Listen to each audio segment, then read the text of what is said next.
ప్రభువైన యేసుక్రీస్తు నామములో అందరికీ వందనాలు. మరొకసారి మనము యోహాను సువార్త 5వ అధ్యాయము 17 నుండి 30 వరకు ఉన్నటువంటి వాక్య భాగాన్ని ధ్యానించుకుందాం. పోయిన వారం కూడా మనము ఇదే వాక్య భాగాన్ని ధ్యానించాము. ఇందులో ఉన్నటువంటి చాలా వివరాలు మనం మాట్లాడుకున్నాము.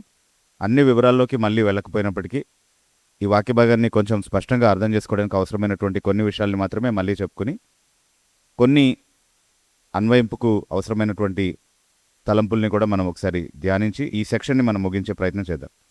ఈ అధ్యాయంలో ఉన్నటువంటి విశేషం ఏంటి అంటే, యేసుక్రీస్తు ప్రభు చాలాసార్లు చాలా అద్భుతాలు చేశారు, కానీ ఈ అద్భుతాన్ని మాత్రం ప్రత్యేకంగా యూదుల గమనాన్ని ఆకర్షించే విధంగా చేశారు. విశ్రాంతి దినాన్న చేశారు. అంతేకాకుండా విశ్రాంతి దినాన్ని అతిక్రమించినట్టు దేన్నైతే వారు భావిస్తారో ఆ పద్ధతిలో ఆయన చేయడం జరిగిందనమాట. చాలా విప్లవాత్మకమైనటువంటి విధానంలో ఇది చేశాడు అనేది మనం చూసాం ఆల్రెడీ. అంటే ఏ పని చేయడము సరైనది కాదు అన్నది వాళ్ళ అభిప్రాయం, కానీ దేవుని వాక్యం ఆ విధంగా బోధించట్లేదు. సో వాళ్ళు వాళ్ళ స్వంత ఆలోచనల్ని బట్టి యూదుల సమాజాన్ని అంతటినీ కూడా విశ్రాంతి కొరకు దేవుడు నియమించినటువంటి ఒక దినాన్ని బంధకంగా మార్చేసినటువంటి ఒక పరిస్థితిలో వారు మనుషులు కల్పించినటువంటి ఆచారాలని పాటిస్తూ ఉన్నారు. కాబట్టి దానికి వ్యతిరేకంగా యేసుక్రీస్తు ప్రభు విప్లవాత్మకంగా ప్రవర్తించాడు అనేది మనం చూస్తూ ఉన్నాం అనమాట. ఆయన అద్భుతాన్ని ఏ రోజైనా చేసి ఉండొచ్చు, కానీ ఆ రోజే చేయడానికి ఇష్టపడ్డాడు. ఆయన చేయడం మాత్రమే కాకుండా ఎవరినైతే స్వస్థపరిచాడో ఆ వ్యక్తిని కూడా తన పడకనెత్తుకొని నడవమని ఆజ్ఞాపించినట్టుగా మనం చూస్తున్నాం. దాన్ని బట్టి వారు ఆయన్ని హింసించడం ప్రారంభించారు. ఎందుకంటే ఆయన విశ్రాంతి దినాన్ని మీరి దేవుని ఆజ్ఞల్ని అతిక్రమిస్తున్నాడు అన్నది వాళ్ళకు ఉన్నటువంటి ఆలోచన. కాబట్టి వాళ్ళు యేసుక్రీస్తు ప్రభువుని హింసించడం ప్రారంభించారు అనేది మనం చూస్తున్నాం. 16వ వచనంలో, 5వ అధ్యాయం 16వ వచనంలో ఆ మాట చదువుతున్నాం మనం. సో వాళ్ళు ఆయన్ని ప్రశ్నిస్తూ ఉన్న కారణాన్ని బట్టి వాళ్ళకి ఆయన సమాధానం చెప్తున్నాడు. 17వ వచనం నుండి ఆయన వారికి ఇచ్చినటువంటి సమాధానాన్ని మనం చదువుతున్నాం. 17వ వచనంలో చాలా స్పష్టంగా ఆయన ఎందుకు విశ్రాంతి దినాన ఈ పని చేశాడు అన్నటువంటి విషయానికి తన వివరణ ఆయన ఇస్తున్నాడు. ఇంకా చాలా సందర్భాల్లో వారి నియమాలను ఆయన మీరి విశ్రాంతి దినాన్ని వాళ్ళ దృష్టిలో అతిక్రమించినట్టుగా చాలా సందర్భాల్లో మనం చూస్తున్నాం. అక్కడంతా కూడా ఆయన వేరే వేరే కారణాలు చెప్పాడు. అలా చేయడానికి వాక్యానుసారమైనటువంటి మినహాయింపులు ఉన్నాయి కాబట్టి చేశాను అన్నటువంటి కారణాలు చెప్పాడు. అదంతా కూడా పోయిన వారం మనం చూసుకున్నాము. కానీ ఈ వాక్య సందర్భంలో మాత్రమే చాలా ప్రత్యేకంగా ఆయన తాను దేవుడు కాబట్టి తన తండ్రి ఏ విధంగా అయితే కార్యం చేస్తున్నాడో అలాగే తాను కూడా కార్యం చేస్తున్నాడు కాబట్టి విశ్రాంతి దినాన ఈ పని చేసే స్వేచ్ఛ ఆయన తీసుకున్నాడు, అలా చేసే అధికారం ఆయనకు ఉంది అన్నటువంటి ప్రకటన ఆయన చేయడం మనం చూస్తున్నాం చాలా స్పష్టంగా. 17వ వచనంలో అదే అంటున్నాడు కదా, నా తండ్రి ఇప్పటి వరకు పని చేస్తూ ఉన్నాడు, నేను కూడా పని చేస్తున్నాను అని అంటున్నాడు. అంటే వాళ్ళకి చాలా స్పష్టంగా అర్థమైంది, నా తండ్రి ఎలాగైతే పని చేస్తున్నాడో అలాగే నేను పని చేస్తున్నాను కాబట్టి నేను విశ్రాంతి దినాన ఈ పని చేశానని చెప్తున్నాడు. అంటే తండ్రి చేసే చాలా పనులు ఉన్నాయి విశ్రాంతి దినాన. ఆయన 7 దినాలు సృష్టి అంతా కూడా చేసి ముగించి విశ్రాంతి దినాన విశ్రాంతి తీసుకున్నాడు. కానీ దాని అర్థం ఏ పని చేయకుండా మానేశాడు అని కాదు. అన్ని పనులని మానేసి కూర్చుని ఉంటే కనుక ఈ విశ్వం అంతా కూడా ముందుకు కొనసాగడం అనేది అయి ఉండేది కాదు. ఈ విశ్వాన్ని కొనసాగించేటటువంటి పని కావచ్చు, ఈ విశ్వాన్ని నియంత్రించేటటువంటి పని కావచ్చు, దాన్ని నడిపించేటటువంటి పని కావచ్చు, ఆయన ఎప్పుడూ విరమించుకోలేదు. సో ఎలా అయితే తండ్రి ఆయన ఏర్పాటుకు సంబంధించినటువంటి కార్యాలని విశ్రాంతి దినాన కూడా జరిగిస్తున్నాడో, ఎలాగైతే ఆయన సూర్యుడిని ఉదయింపజేసి గడ్డి మొలిపిస్తున్నాడో విశ్రాంతి దినాన కూడా, అదేవిధంగా నేను కూడా ఈ కార్యం చేశానని చెప్తున్నాడు అనమాట. I work just as my father works, just as he takes exceptions, I take exceptions to the rule. So ఆయన ఎలాంటి అధికారంతో అయితే ఈ దినాన పనిచేస్తున్నాడో అదే అధికారంతో నేను కూడా పనిచేస్తున్నానని చెప్తున్నాడు. అది వాళ్ళకి చాలా స్పష్టంగా అర్థమైంది. అంటే ఇంకో మాటలో ఏం చెప్తున్నాడంటే, ఒకవేళ నేను చేసింది తప్పైతే నా తండ్రి చేసింది కూడా తప్పే అని మీరు ఆరోపిస్తున్నారు, కాబట్టి అలా ఆరోపించకండి అని చెప్తున్నాడు. ఎందుకంటే ఆయన చేసింది నేను చేసింది ఒకటే అని చెప్తున్నాడు అన్నమాట. సో ఆ మాటని బట్టి వాళ్ళు అప్పటి వరకు ఒక్క అభ్యంతరాన్ని బట్టి ఆయన్ని ప్రశ్నించారు, హింసించారు, తిరస్కరించారు, ద్వేషించారు. ఇప్పుడేమో ఇంకొక అభ్యంతరం కూడా దాంతో కలిపి 2 అభ్యంతరాలు వచ్చాయి ఇప్పుడు. మొదటి అభ్యంతరం ఏంటి? విశ్రాంతి దినం మీరాడనేది మొదటి అభ్యంతరం. రెండో అభ్యంతరం ఏంటి అంటే, నువ్వు దేవునితో సమానుడిగా చేసుకుంటున్నావు, అలా ఎలా చేసుకుంటావని. దానికి ఆయన వివరణ ఇస్తూ, అబ్బాయి నేనేం అలా చేయలేదు, మీరు నన్ను తప్పుగా అర్థం చేసుకుంటున్నారు, మనమందరం దేవుని కుమారులమే, అట్లా చెప్తున్నాను, నేను మామూలుగా చెప్తున్నాను, నేను దేవునితో సమానం ఏంటి, మీరు అలా ఎలా అనుకుంటారు, మీరు తప్పుగా ఊరికినా నా మీద నిందారోపణ చేయడానికి, నన్ను ఊరికినే తప్పుగా హింసించడం కోసం మీరు ఈ వంక నన్ను తప్పుపడుతున్నారు అని అట్లాంటిదేం చెప్పలేదు ఆయన. కానీ చాలా స్పష్టంగా ఇంకా వాళ్ళకి అర్థమయ్యే విధంగా యేసుక్రీస్తు ప్రభు తన దైవత్వాన్ని, దేవునితో తన సమానత్వాన్ని ప్రకటించినటువంటి ఒక వాక్య భాగంగా దీన్ని మనం చూస్తున్నాం. కావాలంటే ఆయన స్పష్టత ఇచ్చి ఉండొచ్చు వాళ్ళకి, ఒకవేళ ఆయన ఉద్దేశం అది అయి ఉండకపోతే కదా. కానీ ఆయన ఉద్దేశం ఏమై ఉందో దాన్నే స్పష్టపరిచాడు వాళ్ళకి. తను దేవుడిగా ప్రకటించాలనే ఆయన ఇష్టపడ్డాడు. తండ్రితో సమానం ఆయన అన్ని విషయాల్లో అన్నటువంటి విషయాన్ని వాళ్ళకి తెలియపరచాలనుకున్నాడు. కాబట్టి అదే చెప్పాడు. ఈ వాక్య భాగంలో ఉన్నంత స్పష్టంగా ఆ విషయాలు ఇంకెక్కడ కనిపించవు మనం.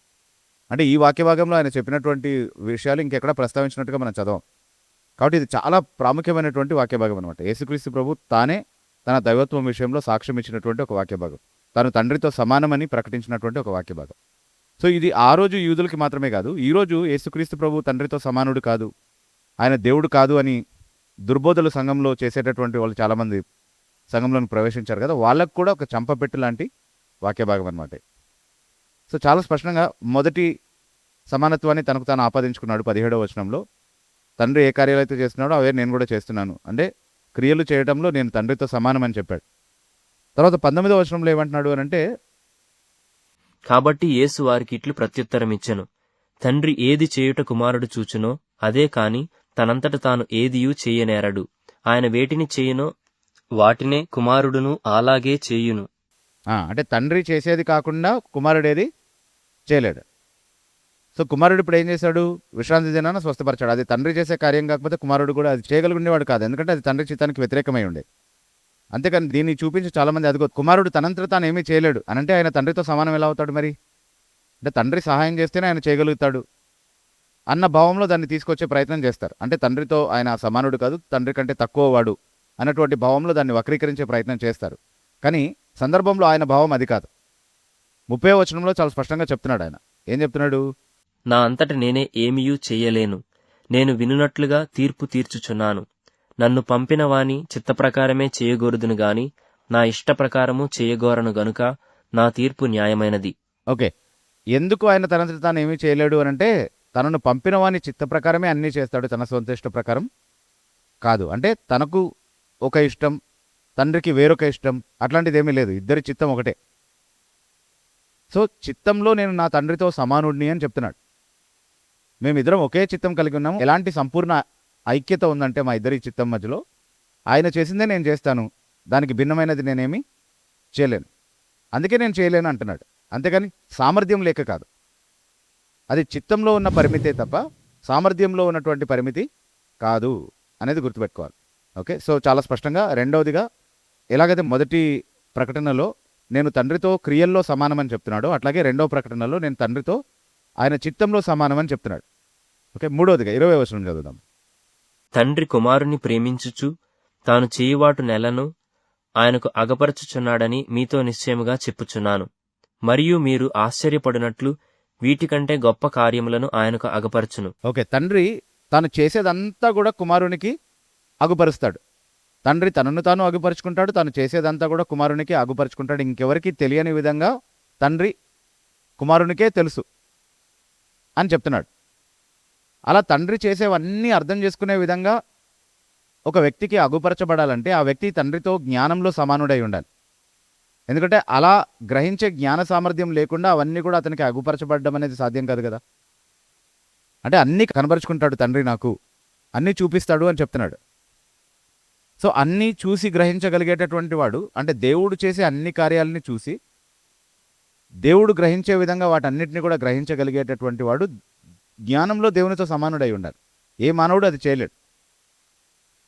కాబట్టి మూడవదిగా నేను తండ్రితో జ్ఞానంలో సమానుడిని అని చెప్తున్నాడు. జ్ఞానంలో సమానుడిని అని చెప్తున్నాడు. 21వ వచనం. తండ్రి మృతులను ఎలాగు లేపి బ్రతికించునో అలాగే కుమారుడును తనకిష్టం వచ్చిన వారిని బ్రతికించును. సో తండ్రి మృతులను లేపడానికి సమర్థుడు. ఆ విషయంలో ఎవరికి ఎలాంటి వివాదం లేదు. అయితే తండ్రి మాత్రమే కాదు, కుమారుడు కూడా అదే పని చేస్తాడు. అంటే జీవం ఇవ్వటంలో కుమారుడు తనకిష్టమైన వారికి జీవం ఇచ్చాడు. తనకిష్టమైన వారికే జీవం ఇస్తాడు అంటే దాని అర్థం ఏంటి?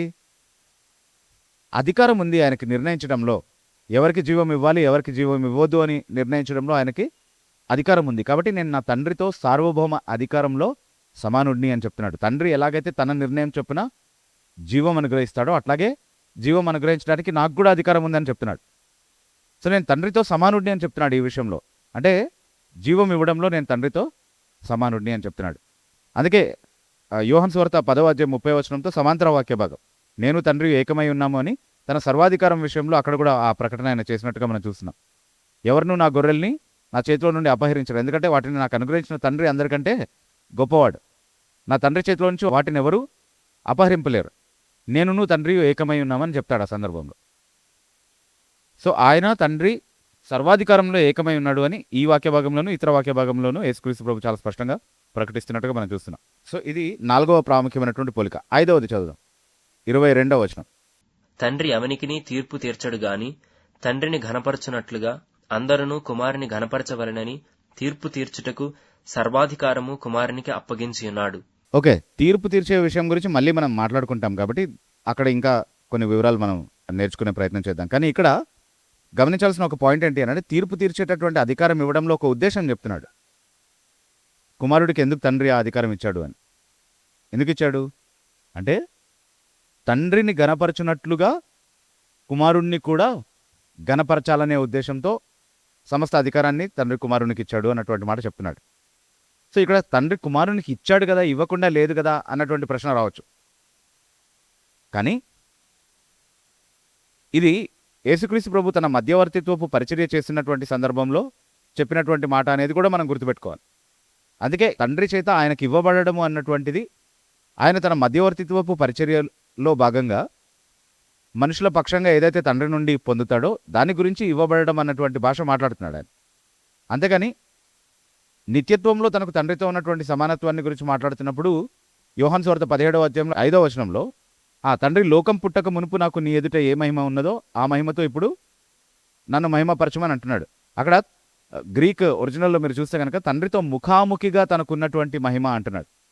అంటే తండ్రికి ఉన్నటువంటి అదే మహిమ, అదే అధికారం, అదే ఘనత అంతా ఆయనకుంది.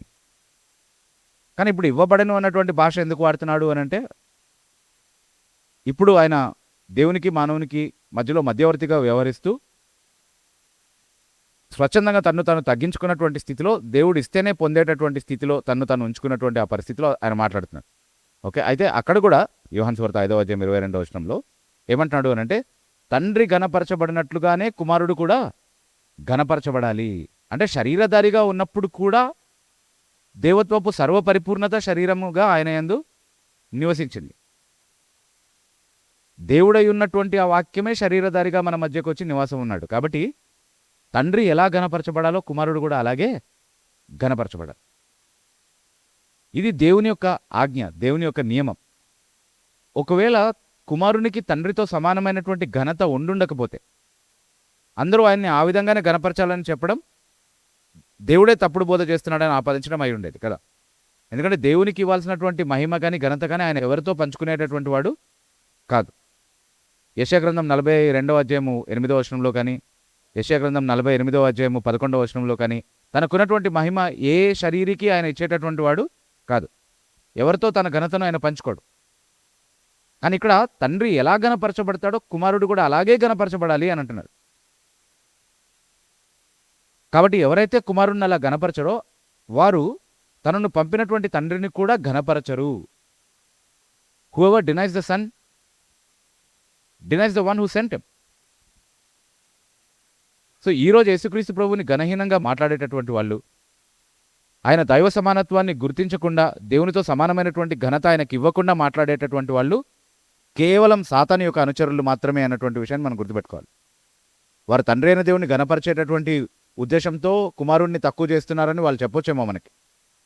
కానీ తండ్రే నియమించినటువంటి ఆ నియమాన్ని వాళ్ళు అతిక్రమించి ఆ పని చేస్తున్నారు.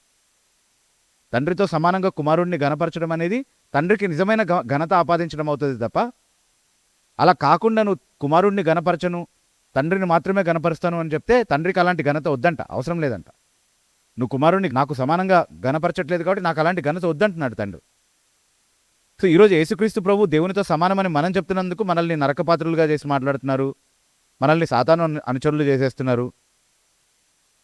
కానీ నిజంగా సాతాను అనుచరులుగా ఉన్నటువంటి వాళ్ళే ఆ పని చేస్తున్నారు అనేది ఇక్కడ మనకు చాలా స్పష్టంగా అర్థమవుతుంది. ఎందుకు? ఎవరు చెప్తున్నారు ఆ మాట మనకి? యేసుక్రీస్తు ప్రభువే స్వయంగా చెప్తున్నాడు. కుమారుడిని తండ్రితో సమానంగా ఘనపరచాలి అని. అదే తండ్రి యొక్క నియమం అని చెప్తున్నాడు.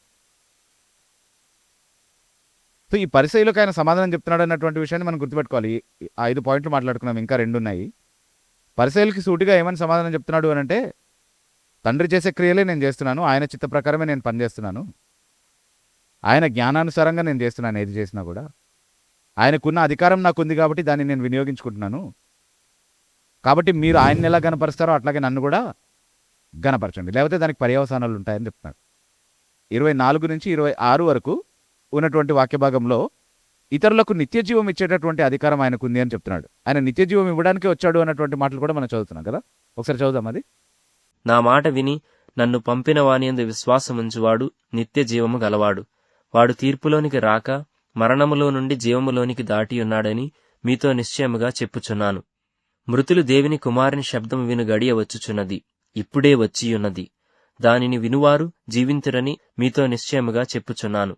తండ్రి ఎలాగు తనంతట తానే జీవము గలవాడై ఉన్నాడో అలాగే కుమారుడును తనంతట తానే జీవము గలవాడై ఉండుటకు కుమారునికి అధికారము అనుగ్రహించెను. తండ్రి కుమారుడిని ఈ లోకంలోనికి ఎందుకు పంపించాడు అంటే, తన ప్రజలకు నిత్య జీవం అనుగ్రహించాలన్నటువంటి ఉద్దేశంతో పంపించాడు. అది యేసుక్రీస్తు ప్రభు ఈ లోకంలోనికి రావడానికి ప్రాథమికమైనటువంటి ఉద్దేశం. అయితే నిజంగా నిత్య జీవం అనుగ్రహించేటటువంటి సామర్థ్యం ఎవరికి ఉంటుంది? దేవునికి మాత్రమే ఉంటుంది. కాబట్టి నిత్య జీవం అనుగ్రహించేటటువంటి విషయంలో నేను నా తండ్రితో సమానుడిని అని చెప్తున్నాడు. నాయందు విశ్వాసం ఉంచి వారందరూ కూడా నిత్య జీవం పొందుతారు. ఏ ప్రవక్త అయినా, ఏ యాజకుడైనా, ఏ రాజైనా ఎప్పుడైనా ఈ ప్రకటన చేయగలడా? నాయందు విశ్వాసం ఉంచువాడు అని ఎవరు చెప్పలేరు. ఆయన దేవుడై ఉంటే తప్ప ఈ ప్రకటనలు చేసి ఉండడం అసలు సాధ్యమే కాదు. యేసుక్రీస్తు ప్రభు అంటే 2 లేదా 3 ఆప్షన్స్ అనుకుందాం మనం లాజికల్గా మాట్లాడాలంటే. 3 ఆప్షన్స్ ఉన్నాయి. ఏంటి? ఒకటైతే యేసుక్రీస్తు ప్రభు చెప్పినవన్నీ సత్యమై ఉండాలి. ఆయన నిజంగా దేవుడు కాబట్టి ఈ ప్రకటనలు చేస్తున్నాడు.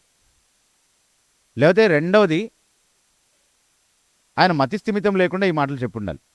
ఎందుకంటే ఏ సాధారణ మానవుడు కూడా ఈ మాటలు మాట్లాడకూడదు. లేదా మూడవది, ఆయన పచ్చి మోసగాడై ఉండాలి. ఉద్దేశపూర్వకంగా మతి స్థిమితం ఉండి కూడా కావాలనే అబద్ధాలు ఆడాడు అని మనం అనుకోవాల్సి ఉంటుంది. ఈ 3 ఆప్షన్స్ ఉన్నాయి. యేసుక్రీస్తు ప్రభు నిజంగా సత్యవంతుడు, ఆయన దేవుని చేత పంపబడ్డాడు అని నమ్మేటటువంటి ప్రతి ఒక్కరూ కూడా నమ్మాల్సిన విషయం ఏంటంటే, ఆయన దేవునితో సమానుడు, నిత్య జీవం ఇవ్వడంలో ఆయన దేవునితో సమానుడు అన్నటువంటి విషయాన్ని నమ్మాలి. అది నమ్మకుండా, అది విశ్వసించకుండా ఎవరు ఆయన ఇచ్చేటటువంటి నిత్య జీవంలో పాలిభాగస్తులు అవ్వడం అనేది సాధ్యం కాదు. ఈరోజు చాలామంది యేసుక్రీస్తు ప్రభుని గౌరవించి మాట్లాడుతూ ఉంటారు సమాజంలో కదా. ఎలా గౌరవిస్తారు? ఆయన చాలా గొప్ప వ్యక్తి అండి, మంచి మత గురువు, నీతి ప్రబోధకుడు, చాలా మంచి మాటలు నేర్పించాడు, అంతేకాకుండా ఆదర్శం కూడా మన ముందు ఉంచాడు, అంటే చాలా గొప్ప ఆదర్శమూర్తి, ప్రభులాగా మనం కూడా జీవించాలి అని అన్యులు కూడా చెప్తారు మనకి. పొలిటీషియన్స్ వచ్చి స్పీచ్లు ఇచ్చి వెళ్తారు కదా. ప్రభువు తీసుకొచ్చినటువంటి శాంతి సమాధానాల్ని మనం కూడా మన జీవితంలో అలవర్చుకోవాలి, అన్వయించుకోవాలి, పంచిపెట్టాలి, ఇట్లాంటివన్నీ చెప్తారు మనకి. చాలా గొప్పగా ఘనపరుస్తూ ఉంటారు యేసుక్రీస్తు ప్రభువుని ఈ మాటలన్నీ చెప్పి. కానీ నిజంగా ఆయన ఎవరై ఉన్నారో అలా ఆయన్ని గుర్తించకపోతే, అలా ఆయన్ని ఒప్పుకోకపోతే, ఎలా ఒప్పుకోవాలంట? తండ్రితో సమానంగా ఆయన్ని ఘనపరుస్తూ, ఆయనకున్నటువంటి, ఆయన ఆపాదించుకున్నటువంటి ఈ లక్షణాలన్నీ కూడా ఆయనకు ఆపాదిస్తూ, తండ్రి సమానుడు అని ఆయన్ని గుర్తించకపోతే కనుక, నువ్వు యేసుక్రీస్తు ప్రభువుకి ఎంత గొప్ప మాటలతో ఎలాంటి బిరుదులు ఇచ్చి మాట్లాడినా అదంతా కేవలం వేషధారణ మాత్రమే. You just want to be politically correct, you just want to be accepted in a particular community and therefore you speak that language. అంటే యేసు ప్రభు గురించి 4 మంచి మాటలే చెప్తున్నాడు కదా, కాబట్టి మనం అంగీకరించేద్దాం, మనోడే అని చప్పట్లు కొట్టి పంపించేస్తే అయిపోతుంది కదా. మన యునైటెడ్ క్రిస్మస్ సెలబ్రేషన్లో రేవంత్ రెడ్డి గారు వచ్చి ఒక మాట స్టేట్మెంట్ ఇచ్చారంట. ఆయన మనిషిగా వచ్చి దేవుడు అయ్యాడు అన్నాడంట. అందరు చప్పట్లు కొట్టేశారు.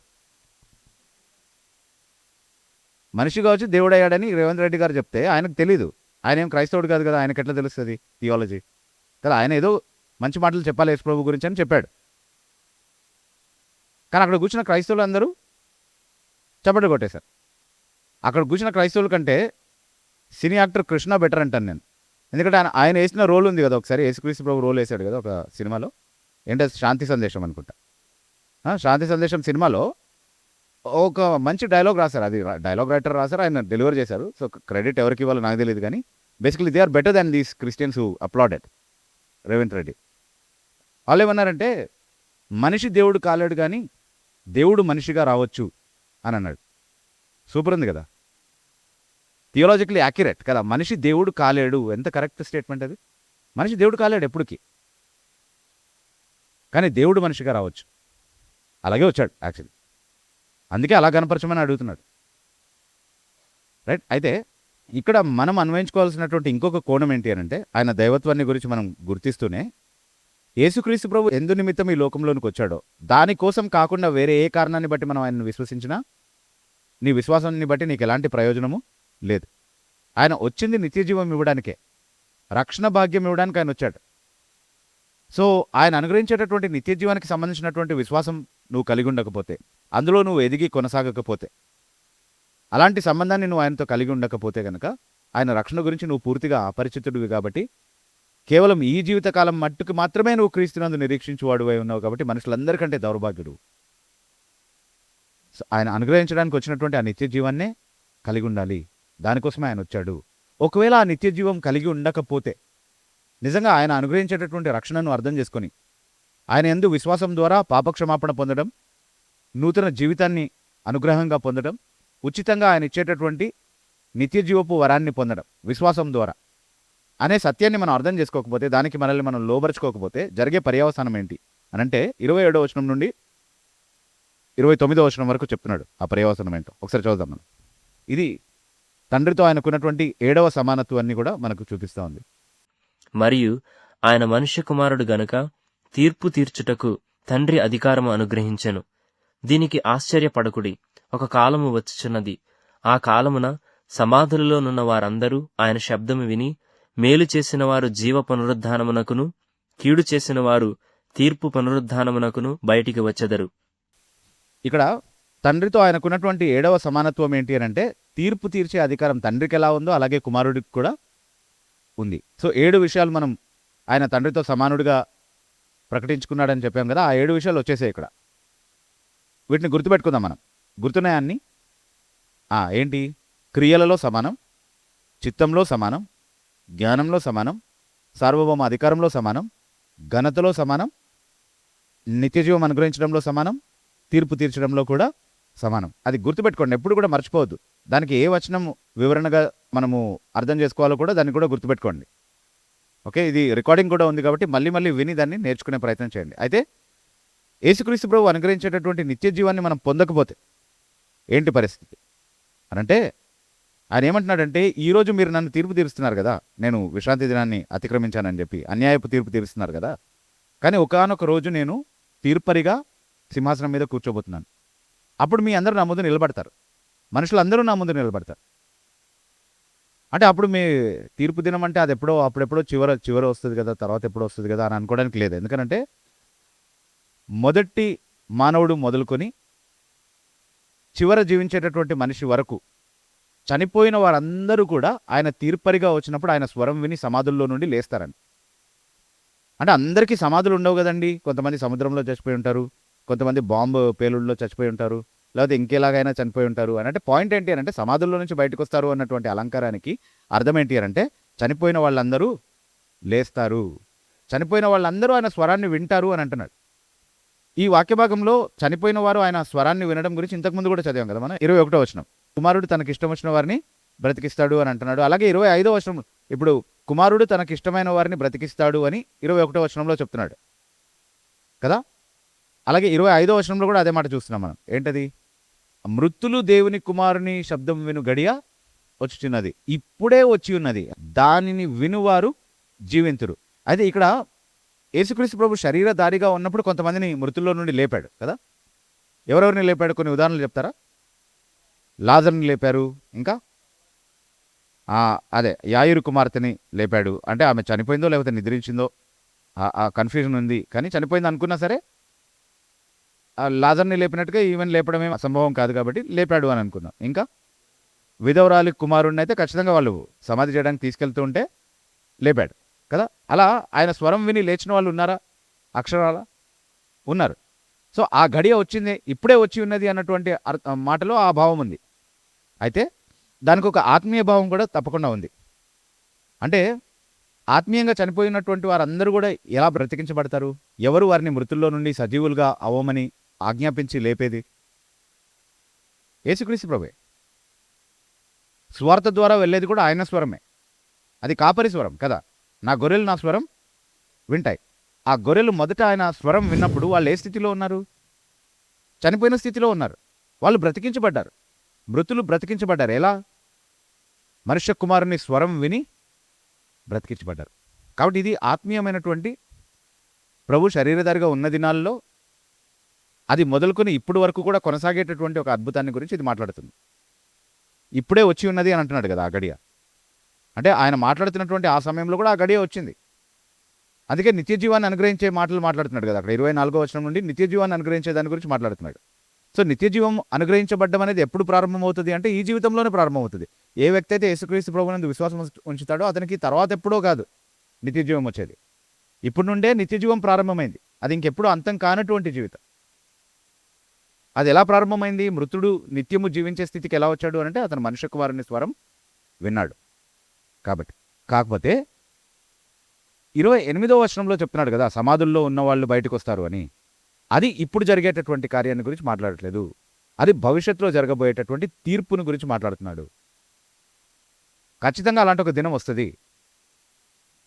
ఈరోజు చాలామంది ఏమనుకుంటున్నారు అని అంటే మరణంతో ఈ జీవితం అయిపోతుందని అనుకుంటున్నారు. మరణమే ఈ జీవితానికి అంతం, అన్ని కష్టాలు అయిపోతాయి దాంతో అని అనుకుంటున్నారు. ఇంకా ఆ తర్వాత ఏం తెలియదు మనకని అనుకుంటున్నారు. కానీ అది నిజం కాదు. అంతకంటే భయంకరమైనటువంటి మోసం ఇంకొకటి లేదు. ఈ జీవితం ముగియడంతో నిత్యత్వం ప్రారంభమవుతుంది. యేసుక్రీస్తు ప్రభు యొక్క రాకడలో కుళ్ళి కృషించి దాదాపుగా లేనటువంటి నీ శరీరం మళ్ళీ వస్తుంది అని చెప్తున్నాడు. ఎలాంటి స్థితిలో వస్తుంది అంటే ఇంకెప్పుడు చనిపోయినటువంటి స్థితిలో వస్తుంది. అలా లేస్తుంది సమాధిలో నుంచి అని చెప్తున్నాడు.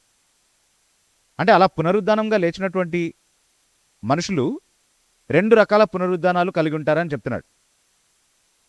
ఒకటి జీవ పునరుద్ధానం, అంటే అది నిత్య జీవానికి సంబంధించినటువంటి పునరుద్ధానం. యేసుక్రీస్తు ప్రభువే జీవాధారం కాబట్టి సమస్త ప్రాణికి నిత్య జీవం అనుగ్రహించేది కూడా ఆయనే కాబట్టి, నిత్య జీవానికి ఊట ఆయనే కాబట్టి జీవము కలిగినటువంటి వారు అంటే జీవ పునరుద్ధానానికి లేపబడినటువంటి వారందరూ కూడా యేసుక్రీస్తు ప్రభుకి చెందినటువంటి వారు. వారు ఆయనతో ఉంటారు. ఆయనతో ఉండడం కోసం నిత్యము వాళ్ళు లేపబడతారు. అంటే ఇప్పుడు చనిపోయినప్పుడు ఎక్కడికి వెళ్తాం? మరి అది అప్పుడెప్పుడో చివరి జరిగేది కదా. అంటే ఇప్పుడు చనిపోయినప్పుడు కూడా యేసుక్రీస్తు ప్రభు దగ్గరికే వెళ్తాం. 2 కొరింథీ పత్రిక 5వ అధ్యాయం 8వ వచనంలో పౌలు చెప్తున్నాడు, శరీరంలో లేకుండుట క్రీస్తుతో కూడా ఉండుటయే కదా అంటున్నాడు. To be absent in the body is to be present with Christ. అందులో ఎలాంటి సందేహం లేదు. కాకపోతే ఇప్పుడు ఆత్మ వెళ్తుంది. అప్పుడు శరీరం కూడా లేపబడి మహిమ శరీరంగా మార్చబడి ఈ క్షయమైనది అక్షయతను ధరించుకొని ఆయన సారూప్యం కలిగినటువంటి శరీరంగా అది ఆయన్ని చేరుకుంటుంది. దాని గురించి మాట్లాడుతున్నాడు. ఇది నిజంగా ప్రభునందు నిద్రించినటువంటి వారికి, ప్రభువులో ఉన్నటువంటి వారికి చాలా గొప్ప ఆదరణతో కూడినటువంటి వాగ్దానం. ప్రభు మళ్ళీ వస్తాడు, ఆయనతో నిత్యం ఉండడానికి నాకు ఒక నిత్య నిరీక్షణ ఆయన ఇచ్చి వెళ్ళాడు. కాబట్టి ఈ జీవితంలో నాకు ఏమున్నా ఏం లేకపోయినా ఒకానొక దినాన ప్రభు ఖచ్చితంగా వస్తాడు కాబట్టి ఆయన నన్ను లేపుతాడు, ఆయనతో ఉండడానికి నన్ను ఆయన తీసుకెళ్తాడు అన్నది నిజమైనటువంటి విశ్వాసాలకు చాలా గొప్ప నిరీక్షణని ఇచ్చేటటువంటి సత్యం కదా. వాస్తవానికి అది గొప్ప ఆదరణ అని ఎందుకు చెప్తున్నాను అని అంటే చనిపోయిన వారి విషయంలో కూడా ఒకరినొకరు ఈ మాటలతోనే ఆదరించుకోండి అని పౌలు చెప్తున్నాడు మనకి. 1 తెస్సలోనిక పత్రిక 4వ అధ్యాయం 16వ వచనంలో ప్రభువు రాకడను గురించి జ్ఞాపకం చేస్తూ అది మృతులను గురించి నిరీక్షణ లేని అన్నిలో వల్లే మీరు ఏడవలసినటువంటి అవసరత లేదు. ఎందుకంటే ప్రభు వచ్చినప్పుడు ప్రభు నందు నిద్రించిన వారందరూ కూడా లేస్తారు. మనం యుగయుగంలో నిత్యము ప్రభుతో ఉంటాం. ఈ మాటల్ని బట్టి ఒకరినొకరు ఓదార్చుకోండి అని చెప్తున్నాడు కదా. So when we lose a loved one in the lord we have not lost them for ever, though it is a sorrowful thing. అంటే అది చాలా బాధాకరమైనటువంటి విషయమే. ఒక దూరదేశంలోనికి మన సొంత వాళ్ళు ఎక్కడికైనా వెళ్ళిపోతున్నారంటే అది బాధాకరమైనటువంటి విషయమే కదా. కానీ వాళ్ళని మళ్ళీ కలుసుకుంటాం మనం కదా. 5 సంవత్సరాల తర్వాత 10 సంవత్సరాల తర్వాత మళ్ళీ కలుసుకుంటాం. కానీ అన్ని సంవత్సరాలు వాళ్ళు లేకుండా ఉండడం బాధ. అలాంటి బాధ మనకు ఉంటుంది, కానీ నిరీక్షణ లేని బాధ కాదు. మనకున్న నిరీక్షణ ఏంటి? ఈరోజు వాళ్ళు దూరదేశంలోనికి వెళ్ళిపోయారు, కానీ మనం కూడా అదే దేశానికి వెళ్తున్నాం. మళ్ళీ ఆ సజీవుల దేశంలో వాళ్ళని కలుసుకుంటాం అన్నటువంటి నిరీక్షణ ప్రభువులో మనకుంది. కానీ రెండవ రకమైనటువంటి పునరుద్ధానం కూడా ఉంది. ఏంటది? మృతుల పునరుద్ధానం లేదా తీర్పు పునరుద్ధానం. It is a resurrection of judgement or resurrection unto judgement. It is a resurrection unto condemnation and death. రెండో మరణం ఒకటి ఉందని బైబిల్ చెప్తుంది. ఇప్పుడు చనిపోయినప్పుడు ఒక వ్యక్తి యాతన అనుభవించే స్థలానికి వెళ్తాడు, అంటే తన ఆత్మ వెళ్తుంది. లాజరు ధనవంతుని ఉపమానంలో మనం చూస్తున్నాం కదా, ఆత్మ ఎక్కడికి వెళ్తుంది అంటే యాతన అనుభవించేటటువంటి స్థలానికి వెళ్తుంది. కానీ శరీరం లేపబడిన తర్వాత శరీరాన్ని ఆత్మని రెండింటినీ కూడా ఆయన నాశనానికి అప్పగిస్తాడు, ఆ రెండవ మరణానికి అప్పగిస్తాడు. అక్కడ యాతన కేవలం ఆత్మ మాత్రమే కాదు, శరీరం కూడా అనుభవిస్తుంది. కానీ ఎప్పుడు చనిపోనటువంటి స్థితిలో నిత్యము ఆ శిక్షను అనుభవిస్తుంది. అలాంటి తీర్పు విధించడానికి, ఒకరికి నిత్యజీవం ఇవ్వడానికి, ఇంకొకరిని మరణానికి పంపివేయడానికి నాకు అధికారం ఉంది. అలాంటి అధికారిగా నేను వస్తాను. అప్పుడు మనుషులందరూ నా ముందు నిలబడతారు, వాళ్ళకి నేను తీర్పు చెప్తాను అని చెప్తున్నారు. అయితే ఇక్కడ ఇంకొక మాట మనం గమనించాలి. మేలు చేసిన వారు అంటున్నాడు కదా, మేలు చేసిన వారు జీవ పునరుద్ధానం పొందుతారు, కీడు చేసిన వారు మరణ పునరుద్ధానం లేదా తీర్పు పునరుద్ధానం పొందుతారు. సో ఇప్పుడు మేలు చేసే వాళ్ళు ఎవరున్నారు? మేలు చేసిన వాళ్ళు ఎవరున్నారు? అసలు ఎవరైనా ఉన్నారా? బైబిల్ ఏం చెప్తుంది? మేలు చేయవాడు ఒక్కడును లేడు కదా. ఏ భేదం లేకుండా అందరూ పాపం చేసి దేవుడు అనుగ్రహించి మహిమను పొందలేకపోతున్నారు. కాబట్టి న్యాయంగా మాట్లాడితే అందరికీ ఏం రావాలి? తీర్పు పునరుద్ధానమే రావాలి కదా. అయినా ఆ రోజున మేలు చేసి జీవ పునరుద్ధానం పొందే కొంతమంది ఉండబోతున్నారని ప్రభువే చెప్తున్నాడు కదా. అది ఎలా సాధ్యమైంది? అది కేవలం విశ్వాసం ద్వారా మాత్రమే సాధ్యమైంది. అందుకే 24వ వచనంలో ఏమంటున్నాడు? నా యందు విశ్వాసం ఉంచువాడు నిత్యజీవం పొందుతాడు. జీవ పునరుద్ధానం ఒక వ్యక్తికి రావడానికి కారణం ఏంటి అంటే యేసుక్రీస్తు ప్రభువునందు విశ్వాసం ఉంచడమే. సువార్త చాలా స్పష్టంగా బోధిస్తున్నాడు వాళ్ళకి.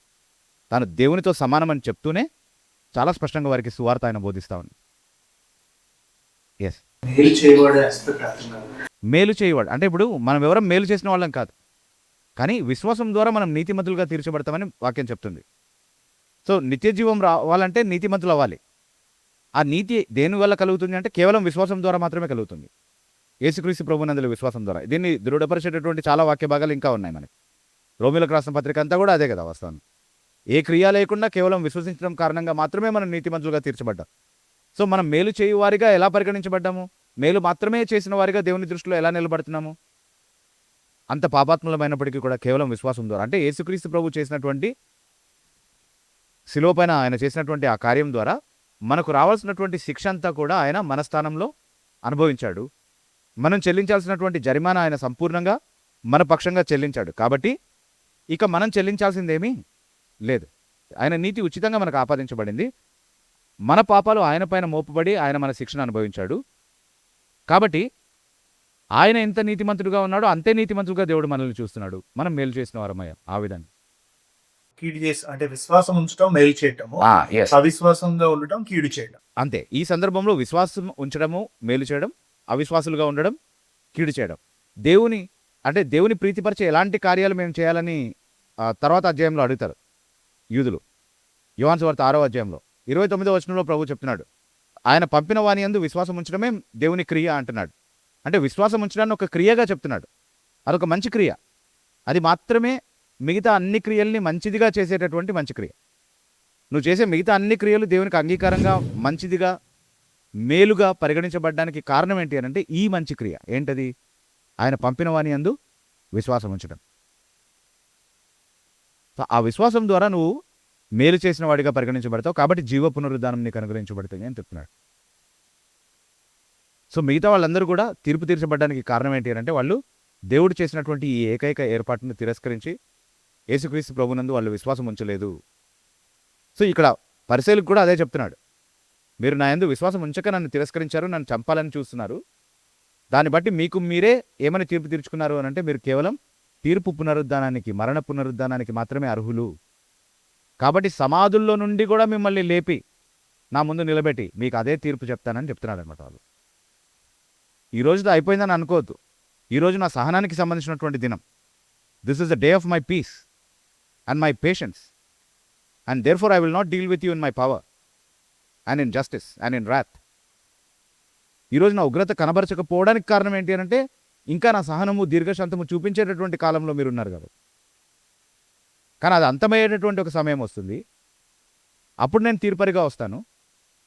నువ్వు ఏ సమాధిలో పడుకున్నా నేను లేపి మరి నా ముందు నిలబెడతాను. నీకు రావాల్సినటువంటి శిక్ష నీకు ఇస్తాను. నిన్ను పంపించాల్సిన చోట నేను పంపిస్తానని చెప్తున్నాడు. ఎవరు చెప్పగలుగుతారు ఈ మాటలు? Who can say this? Only Jesus answer కదా. ధైర్యంగా ఇప్పటివరకు తండ్రి కుమారునికి ఇచ్చాడు, కుమారుడు తండ్రి అనే భాష మాట్లాడుతూ వచ్చాడు కదా. ఒక రెండో వ్యక్తిని గురించి మాట్లాడుతున్నట్టుగా మాట్లాడుతూ వచ్చాడు. అదంతా తీసుకొచ్చి తనకే ఆపాదిస్తూ 30వ వచనంలో తనను తానే సంబోధించుకుంటూ మాట్లాడుతున్నాడు. చూడండి 30వ వచనంలో, నా అంతట నేనే ఏమీయూ చెయ్యలేను. నా అంతటా నేనేమి చేయలేను, నేను వినున్నట్లుగా తీర్పు తీర్చుచున్నాను. నన్ను పంపిన వాని చిత్తప్రకారమే చేయగోరుదును గాని నా ఇష్ట ప్రకారము చేయగోరను గనుక నా తీర్పు న్యాయమైనది. నా తీర్పు న్యాయమైనది. ఎందుకు నా తీర్పు న్యాయమైనది? ఎందుకంటే నేను ఎలా వింటానో అలాగే తీర్పు తీరుస్తున్నాను. ఎవరి మాటలు వింటున్నాను? నేను తండ్రి మాటలు వింటున్నాను. ఎవరి చిత్త ప్రకారం తీర్పు తీరుస్తున్నాను? తండ్రి చిత్త ప్రకారం. కాబట్టి నా తీర్పులో అన్యాయం ఉండేటటువంటి అవకాశమే లేదు, పొరపాటు జరిగేటటువంటి అవకాశమే లేదు.